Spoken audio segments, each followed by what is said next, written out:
Even without any cursed energy, Toji Fushiguro is still one of the strongest characters in Jujutsu Kaisen. His raw physical strength alone rivals the power of elite Jujutsu sorcerers, and it makes us wonder, how powerful could Toji really get if he got his hands on some cursed energy?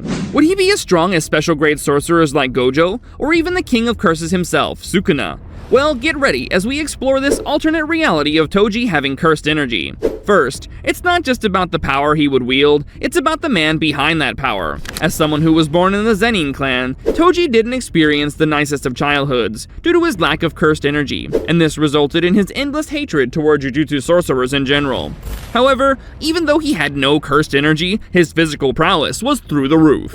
I mean, this guy's strength is crazy! He's so fast that his speed is comparable to Sukuna with 3 fingers. Also, let's not forget that Toji is a master weapon specialist. Now, with that brief idea of how strong he is, we can't help but ask what would become of the Jujutsu world if Toji possessed cursed energy. To answer that, we'll have to look at 3 different scenarios. For the first scenario, we'll explore the fact that he has normal cursed energy.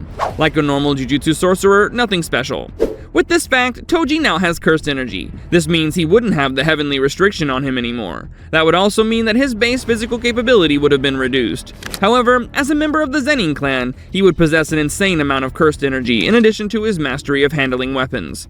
He would be able to amplify his physical capabilities using his cursed technique, and also imbue it into the weapons he owns to make him that much stronger. Along with this, he would also rely more on his cursed techniques and domain expansions.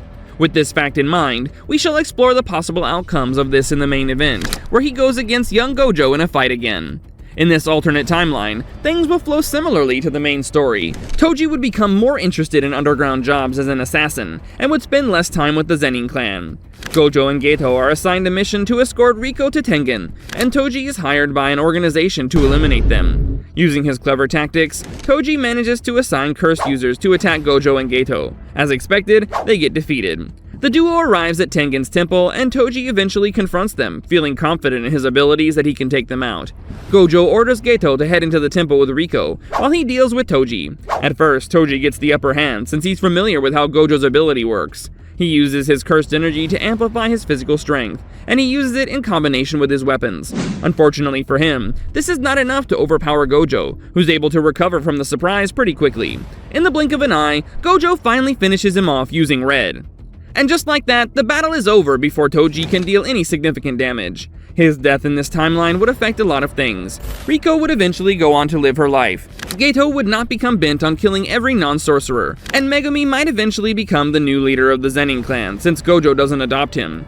With this stream of events, there's also the possibility that Yuji might die since Megumi wouldn't be available to rescue him from the cursed spirit incident at his school. With that first scenario out of the way, what if Toji had the ultimate technique of the Zenin clan, the 10 Shadows technique? With him being from the same clan, it would make sense that he inherited this ability. In this alternate timeline, Toji remains in the Zenin clan since he's cherished for his powerful ability. From there, he becomes the leader of the clan. Due to the bad blood between the Gojo and Zenin clans, Toji locks his target on the Six Eyes inheritor, Satoru Gojo. However, he can't attack him openly, so he waits. Soon, Gojo and Geto are assigned a mission to escort Riko. Toji figures that this is the perfect time to strike. Instead of going by himself, he sends several curse users after him through his connections. However, they all get easily defeated. But this is all part of his plan to wear down Gojo. When the duo arrives at Tengen's temple, Gojo handles a few more sorcerers to buy some time while Geto escorts Riko into the temple. Once again, Gojo easily defeats them. After that, Toji tries to ambush him but fails due to the fact that Gojo kept his guard up. Toji believes at this point Gojo should be worn out from the battles since he's still getting the hang of his abilities. He summons his Shikigami and uses his weapons against Gojo, but despite the earlier battles, Gojo is still pretty powerful. He eventually becomes too much for Toji to handle and receives a fatal blow. As a last resort, he summons Mahoraga, and before Gojo could do anything about it, he's already a part of the ritual. Mahoraga kills Toji and focuses its attention on Gojo. On the other hand, Gojo puts up a fight, but at this point he'd not mastered his curse technique and is still inexperienced. Mahoraga eventually adapts to his limitless ability, and Gojo finally gets killed along with Toji. With the death of the two super powerful sorcerers, Geto takes the place of Gojo and becomes a teacher at Jujutsu High. Now, our final possibility is actually impossible to happen, but let's just see what happens for the fun of it. We'll explore what happens if Toji possesses the 10 Shadows technique and still retains the same physical prowess of the Heavenly Restriction. Toji would certainly be known as the strongest sorcerer ever, so how would this situation play out? In this scenario, Toji would be banished from the Zenin clan, but later on, he eventually awakens his curse technique. From here, things would continue just like the original story. Toji would be hired to assassinate Riko, who's escorted by Gojo and Geto. He assigns curse users to go after them, and so on. Toji ambushes Gojo as usual, while Geto goes to the Tengen Shrine with Riko. In the original story, Gojo was overwhelmed by Toji's skills, but now that the 10 Shadows technique is in the mix, he's as good as dead. The two of them engage in a battle, and Toji easily annihilates him. Then he catches up to Geto and kills him and Riko without any problem. With that out of the way, Toji continues to do some more odd jobs like this. As a result of his hate for Jujutsu sorcerers, Toji has no interest in the world of Jujutsu and mainly proceeds with his jobs for cash. Fast forward to a later timeline, Megumi, who's now under the Zenin clan, is tasked with retrieving Sukuna's finger from Yuji's school.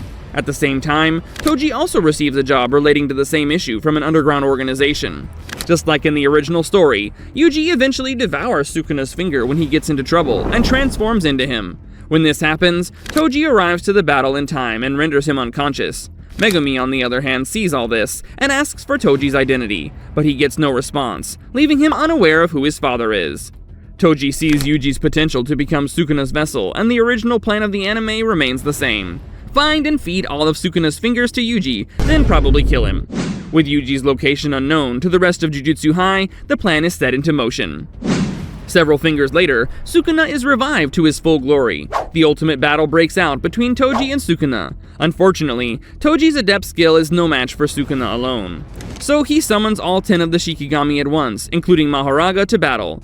Fortunately, Toji can keep up with Sukuna, but is still unable to defeat him, leaving the two of them in a stalemate. Eventually, Sukuna makes an offer to work with him to recreate the Heian era and become the supreme overlords of the world. Toji, on the other hand, has no interest in the matters of the Jujutsu world, but the offer to become king is a pretty enticing deal for him. So he agrees to this, and the two of them make a pact to prevent them from betraying each other. Now it becomes a battle of Toji and Sukuna against the Jujutsu world. With two of the strongest sorcerers now dead, no one dares stand against them, and those that did were no match for their might. Eventually, the higher-ups get murdered, and the three great Jujutsu families surrender to the duo's will. In this timeline, Kenjaku also assimilates Geto's body, allowing him to also put his plan into motion. He reveals his plan to them, and with that, the three of them begin to restructure the entire world of Jujutsu. Just like that, the eternal darkness of the Heian era officially spreads across the entire world. With that wild ride of a scenario has finally come to a close.